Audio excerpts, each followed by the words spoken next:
2024 ഫെബ്രുവരി 15-ാം തീയതി ഇന്ത്യയിലെ സുപ്രീം കോടതി നിന്ന് ചരിത്രപരമായ ഒരു വിധി പ്രഖ്യാപനം നടക്കുകയാണ്. ഈ വിധിയിൽ ഇന്ത്യയിൽ ഇലക്ട്രൽ ബോണ്ട് എന്ന് പറയുന്ന സ്കീം പൂർണ്ണമായിട്ട് നിർത്തലാക്കുവാനായും ഇന്ത്യയിൽ ഏതെല്ലാം പൊളിറ്റിക്കൽ പാർട്ടീസിനാണ് ഇലക്ട്രൽ ബോണ്ട് വഴി സംഭാവന പോയിരിക്കുന്നു പറയുന്ന വിവരങ്ങളും ഏതെല്ലാം കോർപ്പറേറ്റ് കമ്പനീസാണ് സംഭാവന നൽകിയിരിക്കുന്നു പറയുന്ന വിശദാംശങ്ങളും ഔദ്യോഗികമായിട്ട് ജനങ്ങൾക്ക് ഓരോരുത്തർക്കും മനസ്സിലാക്കാൻ പറ്റുന്ന രീതിയിൽ പബ്ലിക്കലി പബ്ലിഷ് ചെയ്യുന്ന ഒരു കാര്യമായിരുന്നു ഇലക്ഷൻ കമ്മീഷൻ ഓഫ് ഇന്ത്യക്കും സ്റ്റേറ്റ് ബാങ്ക് ഓഫ് ഇന്ത്യക്കും സുപ്രീം കോടതി നിർദ്ദേശം. ആദ്യഘട്ടങ്ങളിൽ SBIയുടെ ഭാഗത്തുനിന്ന് ഈ വിവരങ്ങൾ പുറത്തുവിടാനായിട്ട് കുറച്ച് കാലതാമസം എടുക്കുന്ന രീതിയിലുള്ള പ്രഖ്യാപനം വന്നെങ്കിലും സുപ്രീം കോടതി വീണ്ടും ഇടപെടുകയും അവസാനം ഒരു ഡെഡ് ലൈൻ നൽകുകയും ചെയ്തിരുന്നു. Congress party says the people of India want to know what the government and SBI want to hide. March 15-ന് ഈ ഡെഡ് ലൈൻ അവസാനിക്കുമ്പോൾ ഔദ്യോഗികമായിട്ട് ഇലക്ഷൻ കമ്മീഷന്റെ വെബ്സൈറ്റ് വഴി ഈ വിവരങ്ങളെല്ലാം ഇന്ന് പുറത്തുവിട്ടിരിക്കുകയാണ്. പുറത്തുവിട്ട വിവരങ്ങൾ ഇന്ത്യയിലെ പൊളിറ്റിക്കൽ ഹിസ്റ്ററിയിൽ മറ്റൊരു പ്രശ്നമായിട്ട് മാറുന്ന അഭിപ്രായങ്ങളാണ് ഇന്ന് പലരും ഉന്നയിക്കുന്നത്. കാരണം ഇന്ത്യയിലെ പല ഏജൻസികളെയും സെൻട്രൽ ഗവൺമെൻറ്റും പല സ്റ്റേറ്റുകളിലെ ഗവൺമെൻറ്റും അവർക്ക് അനുകൂലമായ രീതിയിലുള്ള ഒരു പൊളിറ്റിക്കൽ ബെനിഫിറ്റിനായിട്ട് ഉപയോഗിച്ചു എന്ന് പറയുന്ന വാദങ്ങളും പല വിദേശ രാജ്യങ്ങളിൽ നിന്ന് ഫണ്ടിങ് സ്വന്തമാക്കാനായിട്ട് ഇലക്ട്രൽ ബോണ്ടിന്റെ മാർഗമായിട്ട് ഇന്ത്യയിലെ പല പൊളിറ്റിക്കൽ പാർട്ടീസ് ഉപയോഗിച്ചു എന്ന് പറയുന്ന ആരോപണങ്ങളും ഇന്ന് ശക്തമായി മാറുന്നുണ്ട്. എന്തിന് പുൽവാമയിലെ ഭീകരാക്രമണത്തിന് ശേഷം പാകിസ്ഥാൻ ബേസിലുള്ള ഒരു കമ്പനി ഇന്ത്യയിലോട്ട് ഇലക്ട്രൽ ബോണ്ട് വഴി പണം എത്തിച്ചു വരുന്ന ആരോപണമാണ് ഇന്ന് ശക്തമായി മാറുന്നത്. ഇതിന് പിന്നിലെ കാരണം എന്താണ്? ഈ ഒരു ലിസ്റ്റ് പുറത്തു വരുമ്പോൾ അംബാനിയുടെയും അദാനിയുടെയും പേരിൽ ഇല്ല എന്ന് പറയുന്ന കാര്യങ്ങൾ കാണാൻ സാധിക്കും. എന്നാൽ ഇതിന് പിന്നിലെ യാഥാർത്ഥ്യം എന്താണ് ഈ ഇലക്ട്രൽ ബോണ്ട് വഴി ഇന്ത്യയിലെ പൊളിറ്റിക്സ് സംഭവിക്കാൻ പോകുന്ന പ്രശ്നങ്ങൾ, ഇന്ത്യയിലെ ഇലക്ഷനെ ഇതെങ്ങനെ ബാധിക്കും? വളരെയധികം വിശദമായിട്ട് നിങ്ങൾക്ക് ഓരോരുത്തർക്കുമുള്ള പല സംശയങ്ങൾക്ക് ഉത്തരമാണ് ഞാൻ ഈ വീഡിയോ നൽകാൻ പോകുന്നത്. ഈ വീഡിയോ തീർച്ചയായിട്ടും നിങ്ങൾ മുഴുവനായി കാണണം. വളരെയധികം ഇൻഫോർമേറ്റീവായ കൂടുതൽ കാര്യങ്ങൾ അറിയാൻ സാധിക്കുന്ന ഒരു വീഡിയോ ആണ്. That the Supreme Court has really upheld people's right to know. About 57% of the funds that have been raised have actually been for the BJP.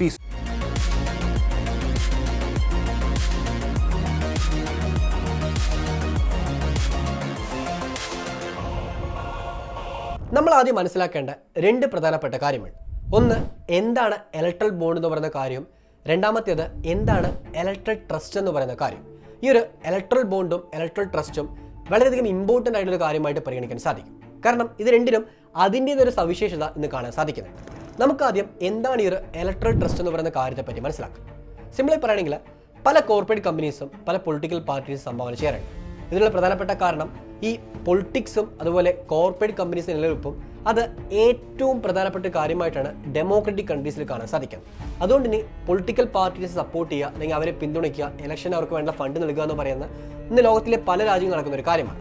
So ഇന്ത്യയിൽ ഇതെല്ലാ സമയത്തും നടക്കുന്ന ഒരു പ്രോസസ്സാണ്. പക്ഷേ ഇതിനൊരു പ്രോപ്പർ ആയിരിക്കുന്ന മെക്കാനിസം ഇല്ല എന്ന് പറയുന്നൊരു കാര്യം വർഷങ്ങളായിട്ട് നമ്മുടെ പല അധികാരികളും ഉന്നയിച്ചൊരു അഭിപ്രായമായിട്ട് കാണാൻ സാധിക്കും.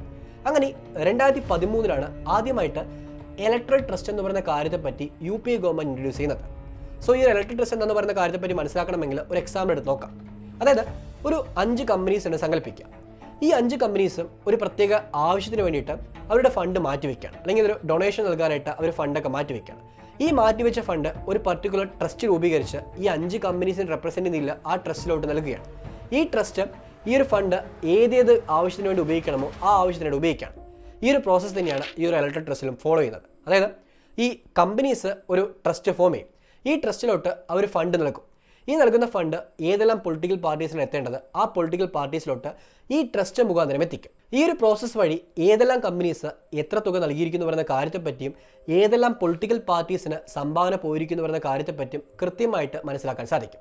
അത് പലപ്പോഴും ഫേസ് ചെയ്യുന്ന ഏറ്റവും പ്രധാനപ്പെട്ട പ്രശ്നമാണ് പൊളിറ്റിക്കൽ പാർട്ടീസ് പല കമ്പനീസിൻ്റെ കയ്യിൽ നിന്ന് ഡയറക്റ്റ് ആയിട്ട് ഫണ്ട് വാങ്ങിക്കും. ഇത് ഒരു വാല്യുവേഷൻ ഇല്ലാതെ, അതായത് ഔദ്യോഗികമായിട്ടുള്ള രേഖകളില്ലാതെ അതൊരു അണ്ടർ വാല്യൂഡ് ആയിട്ട് ബ്ലാക്ക് മണി ആയിട്ട് മാറുന്നു എന്ന് പറയുന്ന കാര്യം. സോ അതിനൊരു സൊല്യൂഷൻ ആയിട്ടായിരുന്നു ഈ ഒരു ഇലക്ട്രൽ ട്രസ്റ്റ് എന്ന് പറയുന്ന കാര്യത്തെപ്പറ്റി ആദ്യമായിട്ട് വന്നത്. പൊളിറ്റിക്കൽ പാർട്ടീസിന് ആദ്യ വർഷം 2013 മുതൽ 2014 വരെയുള്ള സാമ്പത്തിക വർഷം വെറും 85 കോടി രൂപ മാത്രമേ സംഭാവനയായിട്ട് എത്തിയുള്ളൂ. ആ സമയത്തും അണ്ടർ ദ ടേബിൾ എന്ന് പറയുന്ന രീതിയിൽ പൊളിറ്റിക്കൽ പാർട്ടീസ് മറ്റു പല കോർപ്പറേറ്റ് കമ്പനീസിൽ നിന്ന് ഫണ്ട് വാങ്ങിക്കുന്നുണ്ട്. പക്ഷേ ഒരു ഇലക്ട്രൽ ട്രസ്റ്റിലോട്ട് മുഴുവനായിട്ടും ഒരു പ്രോസസ്സ് എത്തിയില്ല. അങ്ങനെ 2021-22 സാമ്പത്തിക വർഷം ഇത് 487 കോടി രൂപയായിട്ട് മാറിയതും കാണാൻ സാധിക്കും. അങ്ങനെ കഴിഞ്ഞ 10 വർഷങ്ങളായിട്ട് ഏകദേശം 2268 കോടി രൂപ ഇലക്ട്രൽ ട്രസ്റ്റ് വഴി വിവിധ പൊളിറ്റിക്കൽ പാർട്ടീസിന് സംഭാവനയായിട്ട് നൽകിയിരിക്കുന്നു പറയുന്ന കാര്യത്തെപ്പറ്റി മനസ്സിലാക്കാൻ സാധിക്കും. ഇതിനുള്ള ഏറ്റവും വലിയ അഡ്വാൻറ്റേജ് എന്ന് പറയുന്നത് ഏത് പൊളിറ്റിക്കൽ പാർട്ടിക്കാണ് ഏത് കോർപ്പറേറ്റ് കമ്പനി സംഭാവന നൽകിയിരിക്കുന്നു പറയുന്ന കാര്യത്തെപ്പറ്റി കൃത്യമായി മനസ്സിലാക്കാൻ സാധിക്കില്ല. കാരണം പല ട്രസ്റ്റ് മുഖാന്തരമാണ് ഈ ഒരു ഫണ്ട് പോകുന്നത്. ഒരു എക്സാമ്പിൾ പറയുകയാണെങ്കിൽ ഏറ്റവും പോപ്പുലർ ആയിരിക്കുന്ന ഒരു ട്രസ്റ്റാണ് ഇന്ത്യയിലെ പ്രൂഡൻ ഇലക്ട്രൽ ട്രസ്റ്റ് എന്ന് പറയുന്നത്. ഈ ഒരു പ്രൂഡൻ ഇലക്ട്രൽ ട്രസ്റ്റ് എന്ന് പറയുന്ന ആ ഒരു ട്രസ്റ്റിന്റെ കീഴിൽ പല കമ്പനീസും ഉണ്ട്. ഈ കമ്പനീസ് 2013 മുതൽ 2022 വരെയും കൃത്യമായിട്ട് ഈ ട്രസ്റ്റ് വഴി ഫണ്ടിങ് ചെയ്യുന്നുണ്ട്. 2013 മുഴുവൻ തുകയും ഈ ഒരു ട്രസ്റ്റ് നൽകിയിരുന്നു. എന്നാൽ 2017-18 ആയപ്പോഴേക്കും ഇതിൽ കാര്യമായി ഇടിവ് സംഭവിച്ച് കാണാൻ സാധിക്കും. ഇത് 75% കുറഞ്ഞതായിട്ടും കാണാൻ സാധിക്കും. പിന്നീട് 2020 എത്തുമ്പോൾ ഇത് വീണ്ടും കൂടി വരുന്നുണ്ട്. നിങ്ങളിപ്പോൾ കാണുന്ന ഈ ഒരു ചാർട്ട് വഴി കുറച്ചും കൂടി ഡീറ്റെയിൽ ആയിട്ട് കാര്യങ്ങൾ മനസ്സിലാക്കാൻ സാധിക്കും. പ്രത്യേകിച്ച് 2013 85 കോടി രൂപയായിരുന്നു ആകെ ഇലക്ട്രൽ ട്രസ്റ്റ് വഴി സംഭാവനയായിട്ട് വന്നത്. എന്നാൽ ഇത് 2022 ആകുമ്പോഴേക്കും 487 കോടി രൂപയായിട്ട് മാറിയിട്ടുണ്ട്. പക്ഷേ ഇതിനിടയിൽ ഒരു പർട്ടിക്കുലർ ടൈം പീരീഡിൽ 2017-18 എന്ന് പറയുന്ന ആ ഒരു കാലയളവിൽ ഇതിനൊരു ഡ്രോപ്പ് സംഭവിക്കുന്നുണ്ട്. പ്രത്യേകിച്ച് പ്രൂഡൻ ട്രസ്റ്റ് വഴി അന്ന് ലഭിച്ചിരുന്ന തുക അത് കാര്യമായിട്ട് കുറഞ്ഞതായിട്ട് കാണാൻ സാധിക്കും. ആ സമയത്തായിരുന്നു ഗവൺമെന്റ് ഇലക്ട്രൽ ബോണ്ട് എന്ന് പറയുന്ന മറ്റൊരു സ്കീം ഇൻട്രൊഡ്യൂസ് ചെയ്തത്. നമുക്കിനി എന്താണ് ഈ ഇലക്ട്രൽ ബോണ്ട് എന്ന് പറയുന്ന കാര്യത്തെ പറ്റി മനസ്സിലാക്കാം. 2018 ഇലക്ട്രൽ ബോണ്ട് നിലവിൽ വരുന്നത്. 2017 മുതൽ ഇലക്ട്രൽ ബോണ്ടിന്റെ കാര്യത്തെപ്പറ്റിയുള്ള ചർച്ച നടക്കുന്നുണ്ടെങ്കിലും 2018 ഇത് ഔദ്യോഗികമായിട്ട് പാസ്സാക്കപ്പെട്ടപ്പോൾ അന്ന് തന്നെ വ്യാപകമായ തോതിൽ എതിർപ്പ് ഓപ്പോസിഷൻ പാർട്ടീസും പല വിദഗ്ധരും ഉന്നയിച്ച് കാണാൻ സാധിക്കും. പ്രത്യേകിച്ച് ഇലക്ട്രൽ ബോണ്ടിന്റെ പ്രവർത്തന രീതി മനസ്സിലാക്കിയാൽ തന്നെ ഇതിലുള്ള പല പോരായ്മകളെ പറ്റി നമുക്ക് മനസ്സിലാക്കാൻ സാധിക്കും. പ്രത്യേകിച്ച് ഈ ഒരു ഇലക്ട്രൽ ബോണ്ട് വർക്ക് ചെയ്യുന്ന ഒരു പ്രധാനപ്പെട്ട പ്രോസസ്സ് എന്ന് പറയുന്നത് ഈ സംഭാവന ചെയ്യുന്ന കോർപ്പറേറ്റ് കമ്പനീസ് ഏതാണെന്നോ അവർ എത്ര സംഭാവന ചെയ്തിരിക്കുന്നു പറയുന്ന കാര്യത്തെപ്പറ്റിയോ ഏത് പൊളിറ്റിക്കൽ പാർട്ടിക്കാണ് സംഭാവന ചെയ്തിരിക്കുന്നു പറയുന്ന വിവരങ്ങളോ അതൊന്നും തന്നെ പബ്ലിക്കലി ലഭ്യമാവില്ല എന്ന് പറയുന്നതാണ്. അതായത് എനിക്കോ നിങ്ങൾക്കോ ഈ വിവരങ്ങൾ മനസ്സിലാക്കാനായിട്ട് അന്ന് സാധ്യമായിരുന്നു. അതുകൊണ്ട് തന്നെ ഇതൊരു രഹസ്യമായിരിക്കുന്ന പ്രോസസ്സായിട്ടാണ് വിലയിരുത്തപ്പെട്ടത്. പലപ്പോഴും ഈ ഒരു പൊളിറ്റിക്കൽ പാർട്ടീസിന് ഏത് കോർപ്പറേറ്റ് കമ്പനീസ് സംഭാവന ചെയ്യുന്നു പറയുന്ന കാര്യത്തെപ്പറ്റി മനസ്സിലാക്കാൻ സാധിച്ചിരുന്നില്ല. ഇതിന് അന്ന് ഗവൺമെന്റ് തന്നെ പറഞ്ഞൊരു വിശദീകരണമായിരുന്നു ഈ ഒരു പ്രോസസ്സ് വഴി പൊളിറ്റിക്കൽ പാർട്ടീസിലെടുക്കുന്ന സംഭാവന അത് കൃത്യമായിട്ട് നടപ്പാക്കാൻ സാധിക്കുമെന്നും കള്ളപ്പണത്തിന്റെ ഒഴുക്ക് കുറയ്ക്കാൻ സാധിക്കുമെന്നും അതേപോലെ തന്നെ മോണിറ്ററിംഗ് ഈ പണം ഏത് കമ്പനി നൽകുന്നു അത് എങ്ങോട്ട് എത്തുന്നു പറയുന്ന കാര്യത്തെപ്പറ്റി കൃത്യമായി മനസ്സിലാക്കാൻ സാധിക്കുമെന്നൊക്കെയായിരുന്നു ഗവൺമെന്റിന്റെ ഭാഗത്ത് വിശദീകരണം വന്നത്. എന്നാൽ ഇതിൽ അടങ്ങിയിരിക്കുന്ന ഏറ്റവും പ്രധാനപ്പെട്ട പാളിച്ച എന്ന് പറയുന്ന ഈ ഇലക്ട്രൽ ബോണ്ട് വഴി ഒരു സുതാര്യമായ ഒരു പ്രവർത്തന രീതി ഇല്ലാത്തതുകൊണ്ട് അതുവഴി കാര്യമായ പ്രശ്നങ്ങൾ സംഭവിക്കുന്ന കാര്യമാണ്. ഈ ഒരു ഇലക്ട്രൽ ബോണ്ടിന്റെ പ്രോസസ്സ് എന്ന് പറയുന്നത് വളരെ സിമ്പിളാണ്. നിങ്ങൾക്ക് തിരഞ്ഞെടുക്കപ്പെട്ട SBIയുടെ ശാഖകളിൽ നിന്ന് ഈ ബോണ്ട് വാങ്ങിക്കാൻ സാധിക്കും. അതിനായിട്ട് 1000 രൂപ, 10,000 രൂപ, ലക്ഷം രൂപ, അതുപോലെ കോടി രൂപ എന്ന് പറയുന്ന രീതിയിൽ ഒരു ഡെമോൺസ്ട്രേഷനാണ് നൽകിയിരിക്കുന്നത്. ഇതിൽ ഏത് തുകയാണ് നൽകുന്നത് അതിനനുസരിച്ചുള്ള കടപ്പത്രമായിരിക്കും നിങ്ങൾക്ക് ലഭിക്കുക. ഈ ഒരു ബോണ്ട് അത് നിങ്ങൾ വാങ്ങിച്ച ശേഷം നിങ്ങൾക്ക് ഏത് പാർട്ടിക്കാണ് നൽകേണ്ടതെന്ന് പറയുന്ന കാര്യമാണ് നിർദ്ദേശിക്കാൻ സാധിക്കും. അങ്ങനെ ആ ഒരു ബോണ്ട് ഈ പാർട്ടി ഏത് പാർട്ടിക്കാണ് രേഖപ്പെടുത്തിയിരിക്കുന്നത് അവരുടെ പേരിൽ അത് ക്യാഷ് ചെയ്യപ്പെടുന്നത് കാണാൻ സാധിക്കും. സോ ഈ ഒരു പാർട്ടിക്ക് ആ ഏത് പൊളിറ്റിക്കൽ പാർട്ടിക്കാണോ നിങ്ങളൊരു സംഭാവന നൽകിയിരിക്കുന്നത് ആ പാർട്ടിക്ക് അത് ക്ലെയിം ചെയ്യാൻ സാധിക്കും. സോ ഇങ്ങനെ അവർ ആ ക്ലെയിം ചെയ്ത എമൗണ്ട് ഉപയോഗിച്ചുകൊണ്ട് അവരുടെ പൊളിറ്റിക്കലായിരിക്കുന്ന വെൽഫെയറിനും അവരുടെ ഇലക്ഷൻ ക്യാമ്പയിൻ എല്ലാം ഉപയോഗിക്കാൻ സാധിക്കും. ഇതാണ് ഈ ഒരു ബോണ്ടിന്റെ ഒരു സിമ്പിൾ പ്രോസസ് എന്ന് പറയുന്നത്. പക്ഷേ ഈ ഒരു ഇലക്ട്രൽ ബോണ്ടിൽ കാര്യമായ പ്രശ്നങ്ങളുണ്ടായിരുന്നു. അതിൽ ഏറ്റവും പ്രധാനപ്പെട്ട പ്രശ്നം എന്ന് പറയുന്നത് പലതരത്തിലുള്ള ഒരു മാറ്റങ്ങൾ കൊണ്ടുവന്നുകൊണ്ട് പല പുതിയ നിയമമാറ്റങ്ങൾ കൊണ്ടുവന്നുകൊണ്ടായിരുന്നു ഇലക്ട്രൽ ബോണ്ട് ഇന്ത്യയിൽ നടപ്പാക്കാൻ ശ്രമിച്ചത്. ഇലക്ട്രൽ ബോണ്ട് നടപ്പാക്കാനായിട്ട് ഗവൺമെന്റ് പലതരം മാറ്റങ്ങളും ഓൾറെഡി പ്രാബല്യത്തിലുള്ള പല നിയമങ്ങൾ നടപ്പാക്കിയിട്ടുണ്ട്. പ്രത്യേകിച്ച് ഇൻകം ടാക്സിലെ സെക്ഷൻ 30A കൊണ്ടുവന്നൊരു മാറ്റം കാണാൻ സാധിക്കും. അതായത് 20,000 രൂപയ്ക്ക് മുകളിൽ പൊളിറ്റിക്കൽ പാർട്ടി സംഭാവന സ്വീകരിക്കുമ്പോൾ ആരാണ് ഈ സംഭാവന നൽകിയെന്ന് പറയുന്ന കാര്യത്തെപ്പറ്റി അവർ വിവരങ്ങൾ കളക്ട് ചെയ്ത് വെക്കേണ്ടതുണ്ട്. എന്നാൽ അതിനി വേണ്ട എന്ന് പറയുന്നൊരു മാറ്റമായിരുന്നു ഈ ഒരു ഇലക്ട്രൽ ബോണ്ടിൽ ആദ്യമായിട്ട് കൊണ്ടുവരാൻ തീരുമാനമെടുത്തത്. അതോടൊപ്പം തന്നെ 1951 RPA റെപ്രസെൻറ്റേഷൻ ഓഫ് പീപ്പിൾ ആക്ടിൽ സെക്ഷൻ 29C ഒരു മാറ്റം കൊണ്ടുവന്നു. ഇതിനൊപ്പം ഏറ്റവും ശ്രദ്ധേയമായിരിക്കുന്ന മറ്റ് 2 പ്രധാനപ്പെട്ട മാറ്റങ്ങൾ എന്ന് പറയുന്നത് 2010 FCRA എന്ന് പറയുന്ന ഫോറിൻ കോൺട്രിബ്യൂഷൻ റെഗുലേഷൻ ആക്ട് ആണ്. ഈ ആക്ട് ഈ പൊളിറ്റിക്കൽ പാർട്ടി സംഭാവന സ്വീകരിക്കുന്നതിലും ഇലക്ട്രൽ ബോണ്ടിലും ബാധകമാകില്ല എന്ന രീതിയിൽ ഒരു മാറ്റം സെൻട്രൽ ഗവൺമെൻറ് അവതരിപ്പിച്ചിരുന്നു. അതുകൂടാതെ തന്നെ ഏറ്റവും ശ്രദ്ധേയമായ ഒരു കാര്യമായിരുന്നു കമ്പനീസ് ആക്ടിൽ കൊണ്ടുവന്ന ചേഞ്ചസ്. കമ്പനീസ് ആക്ടിലെ 182 സെക്ഷനിലുള്ള ഒരു ചേഞ്ച് ആയിരുന്നു ഇതിൽ ഏറ്റവും ശ്രദ്ധേയമായ ഒരു കാര്യം. അതായത് കമ്പനീസ് പൊളിറ്റിക്കൽ പാർട്ടിന് സംഭാവന ചെയ്യുമ്പോൾ ആ സംഭാവന ചെയ്യുന്ന അമൗണ്ടിൽ ഒരു ലിമിറ്റേഷൻ ഉണ്ടായിരുന്നു. ഇപ്പോൾ എക്സാമ്പിൾ പറയുകയാണെങ്കിൽ ഒരു കമ്പനിക്ക് പ്രോഫിറ്റ് ആയിട്ട് അവർക്ക് ഒരു പർട്ടിക്കുലർ അമൗണ്ട് ലഭിക്കുന്നുണ്ട്. ഈ പ്രോഫിറ്റ് എത്രയാണോ ആ പ്രോഫിറ്റിൻ്റെ 7.5% വരെ മാത്രമേ പൊളിറ്റിക്കൽ പാർട്ടീസിന് കോൺട്രിബ്യൂഷനായിട്ട് നൽകാൻ സാധിക്കുള്ളൂ, അവർക്കൊരു സംഭാവനയായിട്ട് നൽകാൻ സാധിക്കുള്ളൂ. അതേസമയത്ത് അവരുടെ മൊത്തം റവന്യൂ എത്രയാണോ ആ റവന്യൂയുടെ 10% വരെ സംഭാവനയായിട്ട് നൽകാൻ സാധിക്കും. ഇതായിരുന്നു ഒരു അവിടെ നിലവിലുണ്ടായിരുന്ന നിയമം. എന്നാൽ ഇതിൽ മാറ്റം കൊണ്ടുവരാനായിട്ടും ഗവൺമെൻറ് തീരുമാനമെടുത്തിരുന്നു. സോ മൊത്തത്തിൽ ഓൾറെഡി നിലവിലുള്ള 4 പ്രധാനപ്പെട്ട നിയമങ്ങളിലെ മാറ്റം കൊണ്ടുവന്നുകൊണ്ടായിരുന്നു ഈ ഒരു ഇലക്ട്രൽ ബോണ്ട് നടപ്പാക്കാനായിട്ട് ഗവൺമെൻറ് തീരുമാനമെടുത്തത്. ഇവിടെയായിരുന്നു വ്യാപകമായ പ്രശ്നങ്ങൾ തുടക്കം കുറിക്കാനുള്ള കാരണമായി തീർന്നത്. പ്രത്യേകിച്ച് ഇലക്ട്രൽ ബോണ്ട് ഇൻട്രൊഡ്യൂസ് ചെയ്യുമ്പോൾ അതുവഴി കള്ളപ്പണത്തിൻ്റെ ഒഴുക്ക് കുറയ്ക്കാനായിട്ടും പൊളിറ്റിക്കൽ പാർട്ടീസിന് എത്തുന്ന ഫണ്ട് അതിൽ കൃത്യമായിട്ടുള്ളൊരു രേഖകൾ ഉണ്ടാകുന്ന ഒരു കാര്യമായിരുന്നു ഗവൺമെൻറ് അവതരിപ്പിച്ചത്. എന്നാൽ ഇതിലുള്ള പോരായ്മകളായിരുന്നു ഏറ്റവും കൂടുതൽ കാണാൻ സാധിച്ചത്. അതിൽ ഏറ്റവും പ്രധാനപ്പെട്ട പോരായ്മ എന്ന് പറയുന്നത് സുപ്രീം കോടതിയിൽ ഇതിൻ്റെ കേസ് നടക്കുന്ന സമയത്ത് ഉന്നയിക്കപ്പെട്ട ചില ആരോപണങ്ങളാണ്. 2019 മാർച്ച് 25 ഈ ഇന്ത്യയിലെ ഇലക്ഷൻ കമ്മീഷൻ ഒരു അഫിഡവിറ്റ് പുറത്തുവിടുകയാണ്. ഈ അഫിഡവിറ്റിൽ കൃത്യമായിട്ട് രേഖപ്പെടുത്തിയിരിക്കുന്ന കാര്യമായിരുന്നു ഈ ഒരു ഇലക്ട്രൽ ബോണ്ട് ആക്ട് ഇന്ത്യയിലെ മൊത്തം തെരഞ്ഞെടുപ്പിലുള്ള ട്രാൻസ്പെറൻസി ഇൻ പൊളിറ്റിക്കൽ ഫൈനാൻസ് എന്ന് പറയുന്ന കാര്യത്തിൽ ഒരു പ്രധാനപ്പെട്ട വെല്ലുവിളിയായിട്ട് മാറുമെന്ന്. അതായത് പൊളിറ്റിക്കൽ പാർട്ടീസിന് ആര് ഫണ്ട് ചെയ്യുന്നു അല്ലെങ്കിൽ അവർക്ക് എങ്ങനെ ഫണ്ട് വരുന്നു പറയുന്ന കാര്യത്തെപ്പറ്റി ഒരു ട്രാൻസ്പെറൻസി ഉണ്ടാകില്ല എന്ന കാര്യമായിരുന്നു ഇലക്ഷൻ കമ്മീഷൻ അവരുടെ ഭാഗത്തു നിന്നുള്ള ഒരു ആശങ്കയായിട്ട് അറിയിച്ചത്. ഈ ഒരു അഫിഡവിറ്റിൽ തന്നെ കൃത്യമായിട്ട് രേഖപ്പെടുത്തിയ കാര്യമായിരുന്നു 2017 മെയ് 26 ഇന്ത്യയിലെ സെൻട്രൽ ഗവൺമെന്റിന് ഒരു സെപ്പറേറ്റ് ലെറ്റർ ഇലക്ഷൻ കമ്മീഷൻ അയച്ചതായിട്ടും ആ ലെറ്ററിൽ കൃത്യമായി തന്നെ ഏതെല്ലാം മേഖലയിൽ ഇലക്ട്രൽ ബോണ്ട് വഴി പ്രശ്നം ഉണ്ടാകുന്ന കാര്യത്തെപ്പറ്റിയും ഈ ഫോറിൻ കോൺട്രിബ്യൂഷൻ വഴി വരുന്ന പ്രശ്നങ്ങളെപ്പറ്റിയും എല്ലാം കൃത്യമായിട്ട് രേഖപ്പെടുത്തിയായിട്ട് ഈ ഒരു അഫിഡവിറ്റിൽ സൂചിപ്പിക്കുന്നുണ്ട്. സോ ഈ ഒരു കാര്യം ഇലക്ഷൻ കമ്മീഷന്റെ ഭാഗത്ത് നിന്ന് ഔദ്യോഗികമായിട്ട് വന്നാണ്. സോ ഇലക്ഷൻ കമ്മീഷൻ ഈ ഒരു ഇലക്ട്രൽ ബോണ്ടിന് എഗെയിൻസ്റ്റ് ആണെന്ന് പറയാൻ സാധിക്കും. അതേസമയത്ത് ഇതുമായി ബന്ധപ്പെടുന്ന കേസുകളും കോടതിയിലെത്തിയിട്ട് കാണാൻ സാധിക്കുന്നുണ്ട്. 2021 ആദ്യമായിട്ട് ADC എന്ന് പറയുന്ന അസോസിയേഷൻ ഫോർ ഡെമോക്രാറ്റിക് റീഫോം ആയിരുന്നു ഈ ഒരു കേസ് കോടതിയിലെത്തിക്കുന്നത്. എന്നാൽ അന്നത്തെ സുപ്രീം കോടതി ചീഫ് ജസ്റ്റിസായ SA ബോബ്ഡെയുടെ നേതൃത്വത്തിൽ ഈ മൊത്തം ഹർജിയും തള്ളിയതായിട്ടും ഇനിയൊരു ഹർജിയുമായി വരാൻ പാടില്ല എന്ന് പറയുന്ന തക്കമായ രീതിയിലൊരു താക്കീത് നൽകിയതായിട്ട് കാണാൻ സാധിക്കും. അന്ന് ഈ പ്രശ്നം കാര്യമായി ചർച്ച ചെയ്തില്ലെങ്കിലും അതിൽ ഏറ്റവും പ്രധാനമായിട്ട് ഉന്നയിക്കപ്പെട്ട ചില ആരോപണങ്ങളുണ്ട്. അതായത് ഈ ഇലക്ട്രൽ ബോണ്ട് വഴി പൊളിറ്റിക്കൽ പാർട്ടീസ് കൂടുതൽ അഴിമതി നടത്തുന്നു പറയുന്ന ഒരു പ്രധാനപ്പെട്ട ആരോപണവും പല പൊളിറ്റിക്കൽ പാർട്ടീസും ബിഹൈൻഡ് ദ ഡോർ വഴി, അതായത് അവർ അണ്ടർ ദ ടേബിൾ വഴി പല കോർപ്പറേറ്റ് കമ്പനീസുകളിൽ നിന്ന് പൈസ വാങ്ങിക്കുകയും അവർക്ക് വേണ്ട ഫേവറായ കാര്യങ്ങൾ നടപ്പാക്കാൻ ശ്രമിക്കുന്ന ഒരു ആരോപണം ഉന്നയിക്കപ്പെട്ടിരുന്നു. ഇതുകൂടെ മറ്റൊരു പ്രധാനപ്പെട്ട ആരോപണമായിട്ട് ഇലക്ട്രൽ ബോണ്ട് വഴി പൊളിറ്റിക്കൽ പാർട്ടീസിനെ തന്നെ ഇല്ലാതാക്കാനായിട്ട് സെൻട്രൽ ഗവൺമെന്റ് തീരുമാനമെടുക്കുന്നു പറയുന്ന കാര്യമായിട്ടും ഉന്നയിക്കപ്പെട്ടിരുന്നു. അതായത് പല ഓപ്പോസിഷൻ പാർട്ടീസും ഏതെല്ലാം കോർപ്പറേറ്റ് കമ്പനീസിൽ നിന്ന് ഫണ്ടിങ് വാങ്ങിക്കുന്നു പറയുന്ന കാര്യത്തെപ്പറ്റിയും ഈ ഫണ്ടിങ് അവർക്ക് എങ്ങനെ വരുന്നു, ഏതെല്ലാം കമ്പനീസാണ് നൽകുന്നു പറയുന്ന കാര്യത്തെപ്പറ്റി മനസ്സിലാക്കാനായിട്ടും സെൻട്രൽ ഗവൺമെന്റിന് സാധിക്കുന്ന ഒരു കാര്യം ഈ ഒരു ഇലക്ട്രൽ ബോണ്ടിൽ ഉണ്ടായിരുന്നു. കാരണം സെൻട്രൽ ഗവൺമെന്റിന്റെ അണ്ടറിലുള്ള SBI ആണ് ഇലക്ട്രൽ ബോണ്ട് ഇഷ്യൂ ചെയ്യുന്നത്. അതുകൊണ്ട് തന്നെ ഗവൺമെന്റിന് ഈസി ആയിട്ട് ഈ കാര്യങ്ങളെപ്പറ്റി അറിയാൻ സാധിക്കുന്ന ഒരു വിശദീകരണം, ഒരു വാദം ഇവിടെ ഉന്നയിക്കപ്പെട്ടിരുന്നു. ഇങ്ങനെ നിരവധി വാദങ്ങൾ ഉന്നയിച്ചുകൊണ്ട് സുപ്രീം കോടതിയിൽ ഒരു കേസ് എത്തിക്കുകയാണ്. 2024 ഫെബ്രുവരി 15 DY ചന്ദ്രചൂഡ് ഈ ഒരു മൊത്തം ഇലക്ട്രൽ ബോണ്ടും നടപ്പിലാക്കാൻ സാധിക്കില്ല എന്നും അതിൽ പലതരം പോരായ്മകളുണ്ടെന്നും പ്രത്യേകിച്ച് ഇന്ത്യൻ ഭരണഘടനയിലെ ആർട്ടിക്കിൾ 19 അടങ്ങിയിട്ടുള്ള എല്ലാ വോട്ടേഴ്സിനുമുള്ള റൈറ്റ് ടു ഇൻഫർമേഷൻ എന്ന് പറയുന്ന കാര്യത്തെ ഈ ഒരു മൊത്തം ഇലക്ട്രൽ ബോണ്ടും ഇല്ലാതാക്കുന്നു പറയുന്ന കാര്യമായിരുന്നു കോടതി കൃത്യമായിട്ട് ഉന്നയിച്ചത്. ആ ഒരു കാര്യം ഉന്നയിച്ചുകൊണ്ട് തന്നെയായിരുന്നു ഈ ഇലക്ട്രൽ ബോണ്ട് ഇന്ന് കോടതി തള്ളിക്കളയാനും അതുവരെയുള്ള എല്ലാ കാര്യങ്ങളും ഇതുവരെ ഇലക്ട്രൽ ബോണ്ട് വഴി ഏതെല്ലാം പൊളിറ്റിക്കൽ പാർട്ടീസിനും ഏതെല്ലാം കോർപ്പറേറ്റ് കമ്പനീസാണ് സംഭാവന നൽകിയിട്ടുള്ള കാര്യങ്ങൾ ഔദ്യോഗികമായിട്ട് പബ്ലിഷ് ചെയ്യുന്ന ഒരു വിശദീകരണം പുറത്തുവിടുകയും ചെയ്തത്.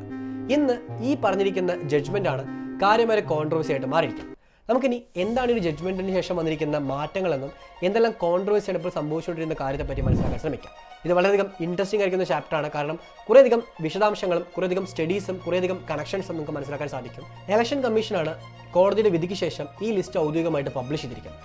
ആകെ പബ്ലിഷ് ചെയ്തിരിക്കുന്ന ലിസ്റ്റിൽ ഏകദേശം 22,217 ബോണ്ട് അലൊക്കേറ്റ് ചെയ്തു എന്ന കാര്യത്തെപ്പറ്റി മനസ്സിലാക്കാൻ സാധിക്കും. അതായത് ഇന്ത്യയിലെ 3000-ഓളം വരുന്ന ചെറുതും വലുതുമായ കോർപ്പറേറ്റ് കമ്പനീസ് ബോണ്ട് വാങ്ങിച്ചിട്ടുണ്ടെന്നും ആ ബോണ്ട് 2019 ഏപ്രിൽ മുതൽ 2024 ഫെബ്രുവരി 15 വരെയുള്ളതാണെന്ന് പറയുന്ന കാര്യത്തെപ്പറ്റിയുമാണ് ഔദ്യോഗികമായിട്ട് പുറത്തു വന്നത്. ഇതിൽ ഏറ്റവും ശ്രദ്ധേയമായ ഒരു കാര്യം ആദ്യമായിട്ട് പുറത്തുവന്ന ലിസ്റ്റിൽ അതിൽ ഇന്ത്യയിലെ ഏതെല്ലാം കോർപ്പറേറ്റ് കമ്പനീസാണ് സംഭാവന ചെയ്തിരിക്കുന്നു, ബോണ്ട് വാങ്ങിച്ചിരിക്കുന്ന ഒരു കാര്യമാണ് അടങ്ങിയിരിക്കുന്നത്.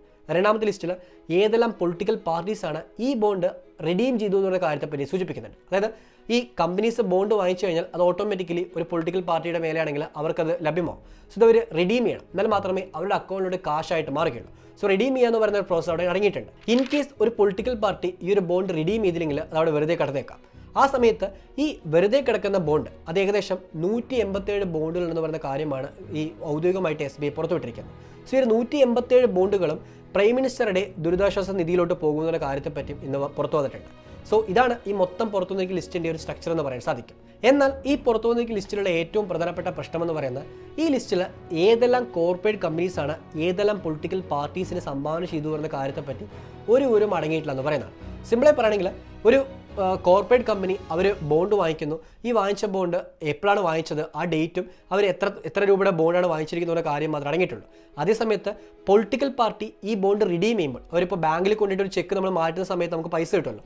അതേപോലെ ഈ പൊളിറ്റിക്കൽ പാർട്ടീസിനും ഈ ഒരു ബോണ്ട് റിഡീം ചെയ്യാൻ സാധിക്കും. ഇങ്ങനെ റിഡീം ചെയ്യുന്ന ഡേറ്റ് ഏതാണ്, അവർ എത്രയാണ് റിഡീം ചെയ്തിരിക്കുന്നത്, ഈ എമൗണ്ട് മാത്രമേ കാണിക്കുന്നുള്ളൂ. അതുകൊണ്ട് ഇനി ഏത് പാർട്ടിക്കാണ് ഏത് കമ്പനി പൈസ നൽകിയിരിക്കുന്ന ഒരു കാര്യമൊന്നും ഇവിടെ മനസ്സിലാക്കാൻ സാധിക്കില്ല. അതുതന്നെയായിരുന്നു ഇവിടെ ഏറ്റവും പ്രധാനപ്പെട്ട ഒരു വെല്ലുവിളിയായിട്ട് മാറിക്കൊണ്ടിരിക്കുന്നതിന് കാണാൻ സാധിക്കും. എന്നാൽ ഈ സമയത്താണ് ഈ മൊത്തം ഫണ്ടിലും ഏകദേശം 47% അമൗണ്ട് പോയിരിക്കുന്നത് BJPക്ക് ആണെന്ന് പറയുന്ന ആരോപണം ഉന്നയിച്ചുകൊണ്ട് ചില പ്രശ്നങ്ങൾ വന്നതായിട്ട് കാണാൻ സാധിക്കും. ഇനി നമുക്ക് ഈ മൊത്തം ഇലക്ട്രൽ ബോണ്ടിന് പിറകിലുള്ള സ്കാം എന്ന രീതിയിലും ചില പ്രശ്നം എന്ന രീതിയിലും ഉന്നയിക്കപ്പെടുന്ന അഭിപ്രായങ്ങളെപ്പറ്റിയും അതിന് പിറകിലെ കാരണങ്ങളെപ്പറ്റിയും ചില യാഥാർത്ഥ്യങ്ങളെപ്പറ്റിയും മനസ്സിലാക്കേണ്ടിയിരിക്കുന്നു. നമുക്കിനി പൊളിറ്റിക്കൽ പാർട്ടീസിന് എങ്ങനെയാണ് സംഭാവന പോയിരിക്കുന്നു പറയുന്ന കാര്യത്തെപ്പറ്റി മനസ്സിലാക്കാം. 12,769 കോടി രൂപയുടെ ബോണ്ടാണ് ആകെ മൊത്തത്തിൽ റെഡീം ചെയ്യപ്പെട്ടിരിക്കുന്നത്. ഇതിൽ 47% എന്ന് പറയുന്ന ഒരു ഹ്യൂജ് നമ്പറും പോയിരിക്കുന്നത് BJPക്കാണ്. ഏകദേശം 6,061 കോടി രൂപയുടെ ബോണ്ടാണ് BJPക്ക് പോയിരിക്കുന്നത്. അതേസമയത്ത് രണ്ടാമതുള്ള തൃണമൂൽ കോൺഗ്രസിനാണെങ്കിൽ 1,610, മൂന്നാമതുള്ള കോൺഗ്രസ് ഇന്ത്യൻ നാഷണൽ കോൺഗ്രസിനാണെങ്കിൽ 1,422 കോടി രൂപയുമാണ് മൊത്തത്തിൽ ബോണ്ട് വഴി ലഭിച്ചിരിക്കുന്നത്. സോ ഈ ഒരു ഡാറ്റ പുറത്തു വന്നപ്പോൾ തന്നെ ആരാണ് ഈ സംഭാവന ചെയ്തിരിക്കുന്നു പറയുന്ന ചോദ്യമായിരുന്നു പലരും ഉന്നയിച്ചത്. അവിടെ അംബാനി ആയിരിക്കുമോ അദാനി ആയിരിക്കുമോ സംശയമായിരുന്നു പലരും പ്രധാനമായിട്ട് ഉന്നയിച്ചത്. എന്നാൽ അംബാനിയും അദാനിയും ഈ ലിസ്റ്റില്ലാതെ പറയുന്ന കാര്യമായിരുന്നു മനസ്സിലാക്കാൻ സാധിക്കുന്നത്. പക്ഷേ ഇവർ രണ്ടുപേരും ഈ ലിസ്റ്റിലുണ്ട് എന്നു പറയുന്ന കാര്യത്തെ ഞാൻ പിന്നീട് സംസാരിക്കാം. പക്ഷേ ഈ മൊത്തം ലിസ്റ്റിൽ ആരാണ് ഏറ്റവും കൂടുതൽ കോൺട്രിബ്യൂട്ട് ചെയ്തിരിക്കുന്ന കാര്യം നോക്കുമ്പോഴാണ് അവിടെ ചില സംശയങ്ങളും ചില പ്രശ്നങ്ങളും ഉള്ളെടുക്കാൻ തുടങ്ങിയത്. അതിലേറ്റവും പ്രധാനമായിട്ട് ഉന്നയിക്കപ്പെട്ടിരിക്കുന്ന പേരായിരുന്നു നമുക്ക് കുറച്ച് വർഷം മുമ്പ് കേട്ട് പരിചയമുള്ള സാന്റിയാഗോ മാർട്ടിൻ്റെ future gaming and hotel service എന്ന് പറയുന്ന ഒരു സ്ഥാപനം. ഇവർ 1,368 കോടി രൂപയാണ് 2020 ശേഷം ഈ ഇലക്ട്രൽ ബോണ്ടിലോട്ട് കോൺട്രിബ്യൂട്ട് ചെയ്തിരിക്കുന്നത്. രണ്ടാമതുള്ള മെഗാ എഞ്ചിനീയറിംഗ് ലിമിറ്റഡ് എന്ന് പറയുന്ന സ്ഥാപനം 966 കോടി രൂപ നൽകിയിട്ടുണ്ട്. മൂന്നാമതുള്ള ക്വിക്ക് സപ്ലൈ ചെയിൻ എന്ന് പറയുന്ന സ്ഥാപനം 410 കോടി രൂപ നൽകിയിട്ടുണ്ട്. ഇതാണ് ഈ മൊത്തം സ്ട്രക്ചർ എന്ന് പറയാൻ സാധിക്കും. എന്നാൽ ഇവിടെയുള്ള ഏറ്റവും പ്രധാനപ്പെട്ട പ്രശ്നം തുടങ്ങുന്നതും ഈ ലിസ്റ്റിൽ തന്നെയാണ്. അതായത് ഈ ലിസ്റ്റിൽ അടങ്ങിയിരിക്കുന്ന ടോപ്പ് 30 കമ്പനീസിൽ ആദ്യത്തെ 30 സ്ഥാപനങ്ങളിൽ 14 സ്ഥാപനങ്ങളും കഴിഞ്ഞ 5 വർഷങ്ങളിൽ ഇൻകം ടാക്സിൻ്റെയോ എൻഫോഴ്സ്മെൻറ്റ് ഡയറക്ടറേറ്റിൻ്റെയോ അല്ലെങ്കിൽ സ്റ്റേറ്റ് ഗവൺമെൻറ്റിൻ്റെല്ലാം ഈ റെയ്ഡിന് വിധേയമായിരിക്കുന്ന സ്ഥാപനമാണെന്ന് മനസ്സിലാക്കാൻ സാധിക്കും. ഇവിടെയാണ് ഏറ്റവും പ്രധാനപ്പെട്ട പ്രശ്നങ്ങൾ തുടക്കം കുറിക്കുന്നത്. അതായത് പല സ്ഥാപനങ്ങളെയും റെയ്ഡിന് വിധേയമാക്കി അവരുടെ കൈക്കിൽ നിന്ന് പണം സ്വന്തമാക്കാനായിട്ട് ഈ ഒരു ഇലക്ട്രൽ ബോണ്ട് ഉപയോഗിച്ചു എന്ന് പറയുന്ന ആരോപണം ഇവിടെ ശക്തമായിട്ട് ഉന്നയിക്കപ്പെടുന്നുണ്ട്. ഈ ആരോപണം നിരസിത്തി എന്ന് പറയുന്ന കാര്യത്തെ നമുക്ക് മനസ്സിലാക്കാം. അതിന് മുന്നോടിയായിട്ട് അംബാനിയും അദാനിയും ഈ ലിസ്റ്റില്ല എന്ന് പറയുന്ന സംശയം പലരും ഉന്നയിച്ചിട്ടുണ്ട്. അതിൻ്റെ സത്യാവസ്ഥ എന്ന് പറയുന്ന കാര്യത്തെപ്പറ്റി മനസ്സിലാക്കാം. നമുക്ക് ആദ്യം അദാനിയുടെ കാര്യം ഒന്ന് പരിശോധിക്കാം. അദാനിയുടെ പേരുള്ള ഒരു സ്ഥാപനം ഇവിടെ ഇല്ലാന്ന് പറയാൻ സാധിക്കും. എന്നാൽ അദാനി റീസെൻ്റ് ആയിട്ട് നവയുഗ എഞ്ചിനീയറിംഗ് എന്ന് പറയുന്ന സ്ഥാപനവുമായിട്ട് ഒരു കോൺട്രാക്ട് സൈൻ ചെയ്തിട്ടുണ്ട്. ഈ കോൺട്രാക്ട് പ്രകാരം നവയുഗ എഞ്ചിനീയറും അദാനി എൻ്റർപ്രൈസസും ഒരു സബ്സിഡറി സ്ഥാപനം രൂപീകരിച്ചിട്ടുണ്ട്. ഈ സബ്സിഡറി സ്ഥാപനമാണ് പല പ്രദേശങ്ങളിലുള്ള റോഡ് കൺസ്ട്രക്ഷനും അതേപോലെ ബന്ധപ്പെട്ടിരിക്കുന്ന കോൺട്രാക്റ്റും അവരെടുത്ത് ചെയ്യുന്നത്. സോ ഈ നവയുഗ എന്ന് പറയുന്ന സ്ഥാപനം ഈ ഒരു ലിസ്റ്റിൽ കോൺട്രിബ്യൂട്ട് ചെയ്തിട്ടുണ്ട്. ഏകദേശം 80 കോടി രൂപയ്ക്ക് അടുത്താണ് നവയുഗ എന്ന് പറയുന്ന സ്ഥാപനം നൽകിയിരിക്കുന്നത്. ഈ നവയുഗ എന്ന് പറയുന്ന സ്ഥാപനം റീസെൻ്റ് ആയിട്ട് വളരെയധികം ഫേമസ് ആയിരിക്കുന്ന ഒരു കമ്പനിയാണ്. പ്രത്യേകിച്ച് ഉത്തരാഖണ്ഡിൽ ഒരു ടണൽ തകർന്നു വീണിരിക്കുന്ന വാർത്ത നിങ്ങൾ കേട്ടിരിക്കും. ആ ടണൽ കൺസ്ട്രക്ട് ചെയ്ത ഒരു കമ്പനിയാണെന്ന് പറയുന്ന വാർത്ത അന്ന് പുറത്തു വന്നത്. അന്ന് അദാനിയുടെ സ്ഥാപനം ഇതിൽ ഇൻവോൾവ് ആയിരിക്കുന്നു എന്ന് പറയുന്ന ആരോപണം ഉന്നയിക്കപ്പെട്ടപ്പോൾ അദാനിയുടെ മുഴുവൻ കമ്പനിയും അത് റിജക്ട് ചെയ്തിരുന്നു. അവർക്കൊരു ബന്ധമില്ലാന്നാണ് പറഞ്ഞത്. പക്ഷേ ഈ ഒരു നവയുഗയും അദാനി എൻ്റർപ്രൈസസും കൂടി ചേർന്നുകൊണ്ട് ഒരു സബ്സിഡറി സ്ഥാപനം രൂപീകരിച്ചിട്ടുണ്ട്. ഒരു പ്രധാനപ്പെട്ട ഫാക്ടറായിട്ട് പരിഗണിക്കാൻ സാധിക്കും. അതുകൊണ്ട് തന്നെ ഇതിൻ്റെ പ്രോപ്പർ ഡീറ്റെയിൽസ് ഇനിയുള്ള ദിവസങ്ങൾ പുറത്തു വരുമെന്ന് കരുതാൻ സാധിക്കുന്നതാണ്. ഇനി അടുത്തത് നോക്കുകയാണെങ്കിൽ അംബാനിയുടെ റിലയൻസിൻ്റെ ഭാഗത്തുനിന്ന് ₹1 പോലും ഈ ഒരു ഇലക്ട്രൽ ബോണ്ടിലോട്ട് കോൺട്രിബ്യൂട്ട് ചെയ്തില്ല എന്ന് പറയുന്ന ആരോപണമാണ് ഉന്നയിക്കപ്പെടുന്നത്. ഇവിടെയാണ് മറ്റൊരു കാര്യം കൂടെ അടങ്ങിയിരിക്കുക. അതായത് ഞാൻ സൂചിപ്പിച്ച ആദ്യത്തെ 3 ടോപ്പ് കോൺട്രിബ്യൂട്ടേഴ്സിൻ്റെ ലിസ്റ്റ് ഞാൻ പറഞ്ഞിട്ടുണ്ട്. അതിൽ 3ാം സ്ഥാനത്തുള്ള ക്വിക്ക് സപ്ലൈ ചെയിൻ എന്ന് പറയുന്ന സ്ഥാപനമുണ്ട്. ഈ സ്ഥാപനം 410 കോടി രൂപയാണ് ഈ ഇലക്ട്രൽ ബോണ്ടിലോട്ട് കോൺട്രിബ്യൂട്ട് ചെയ്തിരിക്കുന്നത്. എന്നാൽ ഈ ക്വിക്ക് സപ്ലൈ ചെയിൻ്റെ ഹെഡിലുള്ള അതിൻ്റെ മൊത്തം ഷെയറൊക്കെ പരിശോധിക്കുകയാണെങ്കിൽ അതിൽ റിലയൻസിൻ്റെ ഡയറക്ടറുടെ ഒരു ഇൻവോൾവ്മെൻ്റ് എന്ന് പറയുന്ന കാര്യം കാണാൻ സാധിക്കും. അതുകൊണ്ട് തന്നെ ഈ ക്വിക്ക് സപ്ലൈ ചെയിൻ റിലയൻസിൻ്റെ ഒരു ആർബിട്രറി ആണെന്ന് പറയുന്ന വാദം ഇന്ന് ഉന്നയിക്കപ്പെടുന്നുണ്ട്. ഒരു സബ്സിഡറി കമ്പനിയാണെന്ന് പറയുന്ന വാദമാണ് ഉന്നയിക്കപ്പെടുന്നത്. സോ ഈ 2 കാര്യങ്ങൾ, അതായത് അദാനിയുടെയും അംബാനിയുടെയും സബ്സിഡറി സ്ഥാപനങ്ങളോ അല്ലെങ്കിൽ അവരുമായിട്ട് കണക്ഷനുള്ള സ്ഥാപനങ്ങളോ വഴിയായിരിക്കാം ഇലക്ട്രൽ ബോണ്ടിലോട്ട് ഇവർ കോൺട്രിബ്യൂഷൻ ചെയ്തിരിക്കുക എന്ന ഒരു വാദമാണ് ഇന്ന് ഉന്നയിക്കപ്പെടുന്നത്. ഇതിനെപ്പറ്റി സത്യാവസ്ഥ ഇനിയുള്ള ദിവസങ്ങൾ പുറത്തു വരുന്നത് നമുക്ക് പ്രതീക്ഷിക്കാം. ഈ ഒരു കാര്യം കൃത്യമായിട്ട് തന്നെ നിങ്ങൾക്ക് മനസ്സിലായിരിക്കുമെന്ന് കരുതുന്നു. ഇനി നമ്മൾ അറിയേണ്ടത് എന്തെല്ലാം അലിഗേഷൻസ് ആണ് ഇന്ന് ഉന്നയിക്കപ്പെടുന്നത് എന്ന കാര്യമാണ്. ഇത് വളരെയധികം ഇമ്പോർട്ടൻ്റ് ആയിട്ടുള്ള വളരെയധികം ട്വിസ്റ്റ് ആൻഡ് ടേൺസ് ഉള്ള ഒരു ഭാഗമാണ്.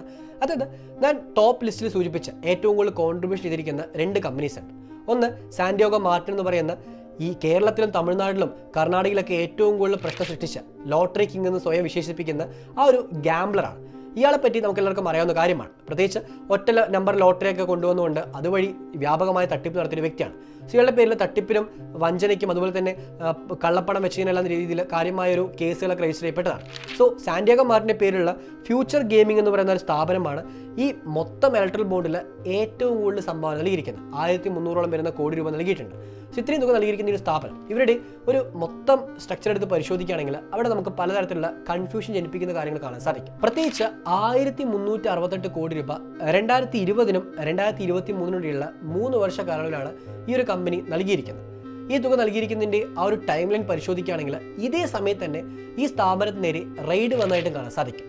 അതായത് എൻഫോഴ്സ്മെന്റ് ഡയറക്ടറേറ്റ് 409 കോടി രൂപയുടെ സ്വത്തുവകകൾ ഈ ഒരു സ്ഥാപനം ബന്ധപ്പെടുത്തിക്കൊണ്ട് ഫ്യൂച്ചർ ഗെയിം ബന്ധപ്പെടുത്തിക്കൊണ്ട് 2022 ഏപ്രിൽ 2-ാം തീയതി അറ്റാച്ച് ചെയ്തായിട്ട് കാണാൻ സാധിക്കും.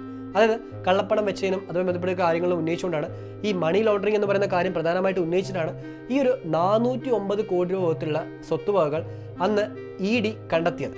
എന്നാൽ അതേ സമയത്ത് നിങ്ങൾ ഈ ലിസ്റ്റ് പരിശോധിക്കുകയാണെങ്കിൽ ഏപ്രിൽ മാസം 7-ാം തീയതി ആ സമയത്ത് ഈ ഫ്യൂച്ചർ ഗെയിമിങ്ങിൽ നിന്ന് ഏകദേശം 100 കോടി രൂപ വിധത്തിലുള്ള ബോണ്ടുകൾ പർച്ചേസ് ചെയ്തിട്ട് കാണാൻ സാധിക്കും.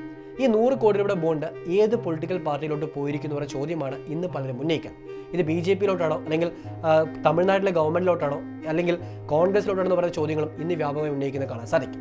ഇത് കൂടാതെ ഇലക്ട്രൽ ബോണ്ട് വഴി ഏറ്റവും കൂടുതൽ പണം നൽകിയിരിക്കുന്ന ഈ ഒരു ഫ്യൂച്ചർ ഗെയിമിംഗ് തന്നെ 2020 ഫിനാൻഷ്യൽ ഇയറിലും ഏറ്റവും കൂടുതൽ പണം ഇലക്ട്രൽ ട്രസ്റ്റ് വഴി നൽകിയിരിക്കുന്നു പറയുന്ന കാര്യം കാണാൻ സാധിക്കും. അതായത് ഇലക്ഷൻ വാച്ച് ഡോഗ് എന്ന് വിശേഷിപ്പിക്കുന്ന ADR 2022 ജൂലൈ മാസം പുറത്തുവിട്ട റിപ്പോർട്ട് സൂചിപ്പിക്കുന്ന കാര്യമായിരുന്നു ഈ ഒരു ഫ്യൂച്ചർ ഗെയിമിംഗ് ഇലക്ട്രൽ ട്രസ്റ്റ് വഴി 2020-21 സാമ്പത്തിക വർഷം 100 കോടി രൂപയുടെ അടുത്ത് കോൺട്രിബ്യൂട്ട് ചെയ്തിരുന്നു പറയുന്ന കാര്യം.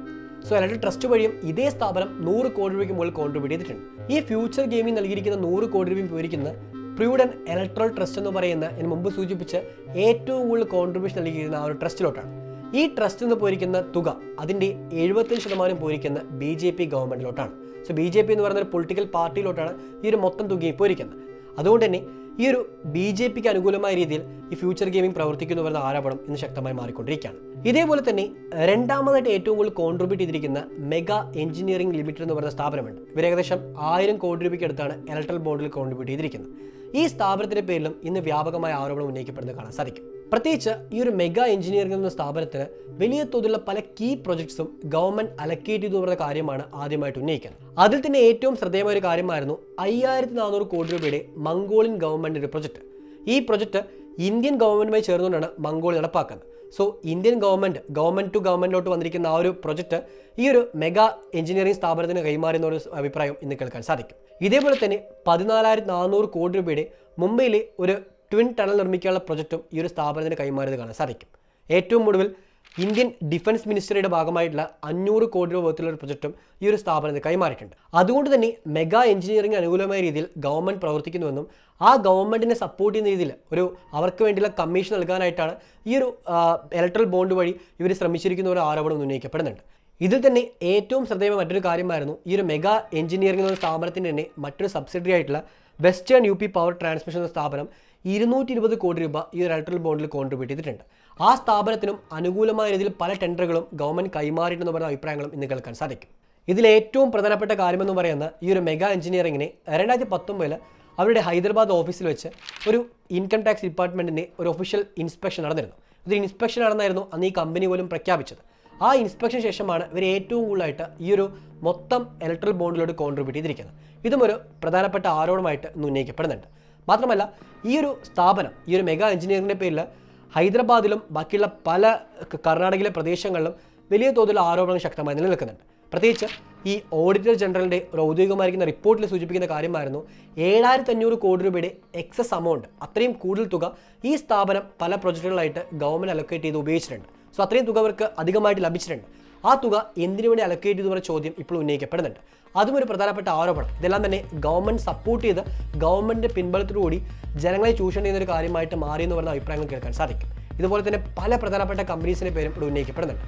ഇതിലിപ്പോൾ സെൻട്രൽ ഗവൺമെൻറ്റിൻ്റെ പേരിലാണ് ഈ ഒരു ആരോപണം ഉന്നയിക്കപ്പെട്ടെങ്കിലും ഇവിടെ പല സ്റ്റേറ്റ് ഗവൺമെൻറ്റിൻ്റെ പേരിലും ആരോപണം ഉന്നയിക്കപ്പെടുന്നത് കാണാൻ സാധിക്കും. അതിൽ ഏറ്റവും ശ്രദ്ധേയമായ ഒരു കാര്യമായിരുന്നു IFB അഗ്രോ ലിമിറ്റഡ് എന്ന് പറയുന്ന സ്ഥാപനം അവർ ഇലക്ട്രൽ ബോണ്ടിൽ കോൺട്രിബ്യൂട്ട് ചെയ്തിരിക്കുന്ന അമൗണ്ടും ആ കോൺട്രിബ്യൂഷന് കാരണമായ പ്രശ്നങ്ങൾ. പ്രത്യേകിച്ച് 2022-23 സാമ്പത്തിക വർഷം ഈ ഒരു IFB Agro എന്ന് പറയുന്ന സ്ഥാപനത്തിൻ്റെ ബോർഡ് ഓഫ് ഡയറക്ടേഴ്സ് ഒരു യോഗം ചേരുകയും അവരെ യോഗത്തിൽ 40 കോടി രൂപ ഈ ഇലക്ട്രൽ ബോണ്ടിൽ സംഭാവന ചെയ്യാമെന്ന് പറഞ്ഞ തീരുമാനമെടുക്കുകയും ചെയ്തിരുന്നു. ഈ തീരുമാനമെടുക്കാനുള്ള കാരണങ്ങളിൽ ഏറ്റവും ശ്രദ്ധേയമായത് ആ സമയത്ത് അവർ ഫേസ് ചെയ്ത ചില ബുദ്ധിമുട്ടുകളാണ്. ബുദ്ധിമുട്ടെന്ന് പറയുന്നതിനേക്കാളും ഈസ് ഓഫ് ഡൂയിങ് ബിസിനസ്, ഒരു പ്രദേശത്ത് ബിസിനസ് ചെയ്യാനുള്ള ചില അനുകൂലമായ സാഹചര്യമുണ്ട്. ഈ സാഹചര്യം വെസ്റ്റ് ബംഗാൾ അവർക്കുണ്ടായില്ല എന്ന് പറയുന്ന കാര്യമാണ്. കാരണം വെസ്റ്റ് ബംഗാളിൽ അവർക്ക് ആദ്യമായിട്ട് ഫേസ് ചെയ്യേണ്ടി വന്ന കാര്യം എക്സൈസിൻ്റെയും ബാക്കി പല ഗവൺമെൻറ് വൃത്തങ്ങളുടെയും ഇൻസ്പെക്ഷനും അതേപോലെ കാര്യങ്ങളുമാണ്. ഇത് ഒരുപാട് പോയിക്കൊണ്ടിരിക്കുമ്പോൾ തന്നെയായിരുന്നു അവരെ ഏറ്റവും പ്രധാനപ്പെട്ട പ്രശ്നങ്ങൾ ജനങ്ങളുടെ ഭാഗത്തു നിന്നും ചില സർക്കാർ സപ്പോർട്ട് ചെയ്യുന്ന ഗ്രൂപ്പുകളുടെ ഭാഗത്തു നിന്ന് ഫേസ് ചെയ്യേണ്ടി വന്നത്. അതിലേറ്റവും ശ്രദ്ധേയമായ ഒരു കാര്യമായിരുന്നു 2020 ഈ സ്ഥാപനത്തിൻ്റെ അകത്തോട്ട് 150ഓളം വരുന്ന ഗുണ്ടകൾ അകത്തോട്ട് കയറി അവിടെയുള്ള പല കാര്യങ്ങളും നശിപ്പിക്കുകയും ചെയ്തത്. അന്ന് ഈ പ്രശ്നം ഗുണ്ടകളും അതുപോലെ തന്നെ എക്സൈസും ഇവരെ വേട്ടയാടുന്നു പറയുന്ന രീതിയിൽ ആരോപണം ഉന്നയിക്കപ്പെട്ട് കാണാൻ സാധിക്കും. അതിൽ നിന്ന് പുറത്തോട്ട് വരാനും ആ പ്രശ്നമൊക്കെ കോംപ്രമൈസ് ചെയ്യാനും ഗവൺമെൻറ് തന്നെ സപ്പോർട്ട് ചെയ്തിരിക്കാമെന്നും അതിനെ സപ്പോർട്ട് ചെയ്യുന്നതിൻ്റെ ഭാഗമായിട്ട് ഒരു കോൺട്രിബ്യൂഷൻ ആയിട്ടായിരിക്കാം ഈ 40 കോടി രൂപ ഇവർ നൽകിയിരിക്കാമെന്നൊരു ആരോപണം ഇന്ന് ശക്തമായി മാറുന്നുണ്ട്. ഈ ആരോപണമൊക്കെ കേൾക്കുമ്പോൾ ഇതിൽ പലതും സത്യമാണോ എന്ന രീതിയിൽ പോലും സംശയം തോന്നിക്കുന്ന രീതിയിലാണ് ഇതുമായി ബന്ധപ്പെടുത്തിക്കൊണ്ടുള്ള തെളിവുകളും പുറത്തു വരുന്നത്. കാരണം ഇപ്പോൾ ഫ്യൂച്ചർ ഗെയിമിംഗ് നോക്കുകയാണെങ്കിൽ അവർ ഏപ്രിൽ മാസം 7-ാം തീയതി 100 കോടി രൂപയുടെ അടുത്ത് ഡെപ്പോസിറ്റ് ചെയ്തിട്ടുണ്ട്. അവർക്ക് നേരെ ഏപ്രിൽ മാസം 2-ാം തീയതി എൻഫോഴ്സ്മെൻറ്റ് ഡയറക്ടറേറ്റിന് ഒരു നീക്കം നടപ്പായതാണ്. അവരുടെ 400 കോടി രൂപ അടുത്തുള്ള വേർത്തുള്ള അസറ്റ് കണ്ടുകെട്ടുകയും ചെയ്തതാണ്. അതേപോലെ തന്നെ ഞാൻ ഈ സൂചിപ്പിച്ച പല സ്ഥാപനങ്ങളും ഈ ലിസ്റ്റിൽ ഉൾപ്പെടായിട്ട് കാണാൻ സാധിക്കും. ഇതിൽ തന്നെ ഈ പുറത്തു വന്നിരിക്കുന്ന ഡാറ്റയും ഇതിനു മുമ്പ് പുറത്തു വന്നിരിക്കുന്ന ഇലക്ട്രൽ ട്രസ്റ്റിൻ്റെ ഡാറ്റയും എല്ലാം പരിശോധിച്ചുകൊണ്ട് ചില ന്യൂസ് ഏജൻസികൾ റിപ്പോർട്ട് ചെയ്തിരിക്കുന്ന കാര്യമാണ് BJP എന്ന് പറയുന്ന പാർട്ടിക്ക് മാത്രം 335 കോടി രൂപയുടെ കോൺട്രിബ്യൂഷൻ പോയിരിക്കുന്നത്. ഇത്രയും തുക പോയിരിക്കുന്നത് 30 സ്ഥാപനങ്ങൾ മാത്രമാണ്. ഈ 30 സ്ഥാപനങ്ങളും എൻഫോഴ്സ്മെൻറ്റ് ഡയറക്ടറേറ്റിൻ്റെയോ അല്ലെങ്കിൽ ഇൻകം ടാക്സിൻ്റെയോ റെയ്ഡുകൾ ഫേസ് ചെയ്തിരിക്കുന്ന സ്ഥാപനമാണ്. ഈ ഒരു ലിസ്റ്റ് ഒന്നും കൂടെ ബ്രേക്ക് ഡൗൺ ചെയ്യുകയാണെങ്കിൽ ഇതിൽ തന്നെ 23 കമ്പനീസ് 187.58 കോടി രൂപ BJP ഗവൺമെൻറ് നൽകിയിട്ടുണ്ട്. ഈ സ്ഥാപനം അതിനു മുമ്പ് ഇവർ ഈ തുക നൽകുന്നതിന് മുമ്പ് വരെ ഒരിക്കലും BJP എന്ന് പറയുന്ന പാർട്ടിക്ക് ഒരു തരത്തിലുള്ള കോൺട്രിബ്യൂഷൻ നൽകിയിട്ടില്ല. അതൊരു പ്രധാനപ്പെട്ട കാര്യമായിട്ട് ഉന്നയിക്കപ്പെടുന്നുണ്ട്. അതിലും ഏറ്റവും ശ്രദ്ധേയമായ ഒരു കാര്യം ഇതിൽ 6 സ്ഥാപനങ്ങൾ മുമ്പ് BJP എന്ന് പറയുന്ന പാർട്ടിക്ക് സംഭാവന ചെയ്തിട്ടുണ്ടെങ്കിലും ആ സംഭാവന ഈ ഇവർക്ക് റെയ്ഡ് വന്ന സമയത്ത് ആ റെയ്ഡ് വന്ന് ഏതാനും മാസം കഴിയുമ്പോഴേക്കും അത് ഏറ്റവും കൂടുതലാക്കി മാറ്റിയായിട്ട് കാണാൻ സാധിക്കും. ഈ ആരോപണങ്ങളുടെ കൂടെ തന്നെ ഉന്നയിക്കപ്പെടുന്ന മറ്റൊരു പ്രധാനപ്പെട്ട ആരോപണമാണ് പല വിദേശ രാജ്യങ്ങളിൽ നിന്നും ഈ ഒരു ഇലക്ട്രൽ ബോണ്ടിലോട്ട് ഫണ്ട് വന്നിട്ടുണ്ടെന്ന് പറയുന്ന കാര്യം. പ്രത്യേകിച്ച് ഈ ഇലക്ട്രൽ ബോണ്ട് നടപ്പാക്കാൻ പോകുമ്പോൾ തന്നെ ഏറ്റവും കൂടുതൽ ഉന്നയിക്കപ്പെട്ടൊരു സംശയവും ഏറ്റവും പ്രധാനപ്പെട്ട ഒരു വെല്ലുവിളിയുമായിട്ട് പറഞ്ഞ കാര്യമായിരുന്നു പല ഷെൽ കമ്പനീസിൻ്റെ പേരിൽ ഫണ്ടിങ് വരുമെന്ന് പറയുന്നത്. ആ ഒരു കാര്യം ഇവിടെ പ്രധാനമായിട്ടും ഉന്നയിക്കപ്പെടുന്നത് കാണാൻ സാധിക്കും. കാരണം പാകിസ്ഥാൻ ബേസ്ഡ് ആയിട്ടുള്ള ഹബ് പവർ പ്ലാന്റ് എന്ന് പറയുന്ന സ്ഥാപനം 90 ലക്ഷം രൂപ ഈ ഒരു ഇലക്ട്രൽ ബോണ്ടിൽ നൽകിയിട്ടെന്ന് പറയുന്ന കാര്യമാണ് ഇന്ന് ചർച്ചകൾക്ക് വിധേയമാണ്. കഴിഞ്ഞ ഏതാനും മണിക്കൂറുകൾക്ക് തന്നെ ഈ ഒരു കാര്യം പ്രധാനപ്പെട്ട ചർച്ചാ വിഷയമായിട്ട് മാറിയിട്ടുണ്ട്. അതുകൊണ്ട് തന്നെ ഇതിൻ്റെ ഒരു പ്രോപ്പർ ആയിരിക്കുന്ന വിശദീകരണം ഗവൺമെൻറ്റിൻ്റെ ഭാഗത്തുനിന്നോ അല്ലെങ്കിൽ ഇതുമായി ബന്ധപ്പെട്ടുകൊണ്ടിരിക്കുന്ന ഡിപ്പാർട്ട്മെൻറ്റിൻ്റെ ഭാഗത്തുനിന്നോ പുറത്തു വരുന്ന പ്രതീക്ഷിക്കാം. ഇങ്ങനെ പല പ്രധാനപ്പെട്ട ആരോപണങ്ങളും ഈ ഇലക്ട്രൽ ബോണ്ട് നിർത്തലാക്കിയതുപോലുള്ള വിവരങ്ങളും പുറത്തു വരുമ്പോൾ അത് ഇലക്ഷനെ കാര്യമായിട്ട് ബാധിക്കുമോ അല്ലെങ്കിൽ BJP പ്രതികൂലമായിട്ട് ബാധിക്കുമോ സംശയം ഉന്നയിക്കുന്ന പലരെയും കാണാൻ സാധിക്കും. സിമ്പിളായി പറയുകയാണെങ്കിൽ ഇതൊരിക്കലും ഒരു കാരണവശാലും BJPയോ ബാക്കിയുള്ള ഒരു പൊളിറ്റിക്കൽ പാർട്ടിയോ ബാധിക്കുന്ന ഒരു കാര്യമായിട്ട് ഇപ്പോൾ മാറുന്നില്ല. കാരണം ഈ പാർട്ടികൾക്ക് വേണ്ട ശക്തമായൊരു പണബലം അവർക്ക് ഓൾറെഡി സ്വന്തമാക്കാൻ കഴിഞ്ഞിട്ടുണ്ട്. ഇതുകൂടാതെ തന്നെ പല കോർപ്പറേറ്റുകളുടെ ഫണ്ടിങ് അതും അവർക്ക് ഇപ്പോഴും ലഭിച്ചുകൊണ്ടിരിക്കുന്നുണ്ട്. എക്സാമ്പിളായി പറയുകയാണെങ്കിൽ 2022-23 സാമ്പത്തിക വർഷം ആകെ ലഭിച്ചിരിക്കുന്ന മൊത്തം കോർപ്പറേറ്റ് ഫണ്ട് എന്ന് പറയുന്ന 850 കോടി രൂപയാണ്. ഈ 850 കോടി രൂപയിൽ 790 കോടി രൂപയും പോയിരിക്കുന്നത് BJP എന്ന് പറയുന്ന ഒരൊറ്റൊരു പാർട്ടിക്കാണ്. അതായത് 90% പോയിരിക്കുന്നത് BJPക്കാണ്. BJPയാണ് ഇന്ത്യ ഭരിക്കുന്നത്. BJPയാണ് 18 സംസ്ഥാനങ്ങൾ ഭരിക്കുന്നത്. അതുകൊണ്ട് തന്നെ BJPക്ക് കൂടുതൽ തുക പല കോർപ്പറേറ്റ് കമ്പനീസും വാഗ്ദാനം ചെയ്യാറുണ്ട്. സോ ഈ ഒരു തുക അവർക്ക് ലഭിക്കുമ്പോൾ അതവർക്ക് ലഭിക്കും തോറും അത് അവരുടെ പൊളിറ്റിക്കലായിരിക്കുന്ന ഒരു പവർ ഗെയിൻ ചെയ്യാനായിട്ട് കൂടുതൽ സഹായിക്കുന്ന ഒരു ഘടകമാണ്. അതുകൊണ്ട് തന്നെ ഈ ഓൾറെഡി ഇലക്ട്രൽ ബോണ്ടുകളുടെ തുകയും അവർക്ക് ഇപ്പോൾ ലഭിച്ചുകൊണ്ടിരിക്കുന്ന ബാക്കിയുള്ള തുകയുമെല്ലാം ഇലക്ഷൻ അവർ ഉപയോഗപ്പെടുന്ന ഒരു കാര്യമായിരിക്കും. അതുകൊണ്ട് ഇലക്ഷനിൽ ഇതൊരിക്കലും അവരെ പ്രതികൂലം ബാധിക്കുന്ന ഒരു കാര്യമായിട്ട് മാറില്ല എന്ന് തന്നെയാണ് പല വിധത്തിലും അഭിപ്രായപ്പെടുന്നത്. പക്ഷേ ഈ ഉന്നയിക്കപ്പെട്ടിരിക്കുന്ന ആരോപണങ്ങൾ അത് തെളിയിക്കപ്പെടുകയോ അല്ലെങ്കിൽ വിവരങ്ങൾ പുറത്തു വരികയോ ചെയ്യുകയാണെങ്കിൽ അത് തീർച്ചയായിട്ടും BJPക്ക് പ്രതികൂലമായി ബാധിക്കുന്ന രീതിയിലാണ് ഇന്ന് അഭിപ്രായങ്ങൾ കേൾക്കാൻ സാധിക്കുക. നിങ്ങൾക്കെന്താണ് ഞാൻ ഈ പറഞ്ഞ കാര്യങ്ങളെപ്പറ്റി തോന്നുന്നത്? BJPക്ക് ഇത് പ്രതികൂലമായി ബാധിക്കുന്ന ഒരു കാര്യമായിട്ട് തീരുന്നുണ്ട്. നിങ്ങളുടെ അഭിപ്രായം തീർച്ചയായിട്ടും താഴെ കമന്റ് ബോക്സിൽ രേഖപ്പെടുത്തുക. ഇത്രയും കാര്യമാണ് ഈ ഒരു വീഡിയോയിൽ പറയാമെന്ന് വിചാരിച്ചത്. ഈ വീഡിയോ വളരെയധികം ലെങ്തി ആയിരിക്കുന്ന ഒരു വീഡിയോ ആയിരിക്കാം. ബട്ട് ഈ വീഡിയോയിൽ പറഞ്ഞിരിക്കുന്ന പല വിവരങ്ങളും പല മുഖ്യധാര മാധ്യമങ്ങളും പറയാത്ത കാര്യങ്ങളാണ്. അതുകൊണ്ട് തന്നെ ഈ വിവരങ്ങളെല്ലാം നിങ്ങൾക്ക് വളരെയധികം ഉപകാരപ്രദമായ കാര്യമായിട്ട് തീരുമെന്ന് പ്രതീക്ഷിക്കുന്നു. നിങ്ങളുടെ സുഹൃത്തുക്കളുമായിട്ടും ഈ വിവരങ്ങൾ ഷെയർ ചെയ്യുക. നമ്മുടെ നാട്ടിലെ മാറ്റങ്ങൾ, നമ്മുടെ നാട്ടിലെ പൊളിറ്റിക്കൽ ചേഞ്ചസ് ആണെങ്കിലും എല്ലാ ചേഞ്ചസും നമ്മൾ ഓരോരുത്തരും അറിയേണ്ട കാര്യമാണ്. അതുകൊണ്ട് തന്നെ ഈ കാര്യങ്ങളെപ്പറ്റി അവരെയും അറിയിച്ചു കൊടുക്കുക. So that's all. Thank you for this video. ജയ് ഹിന്ദ്.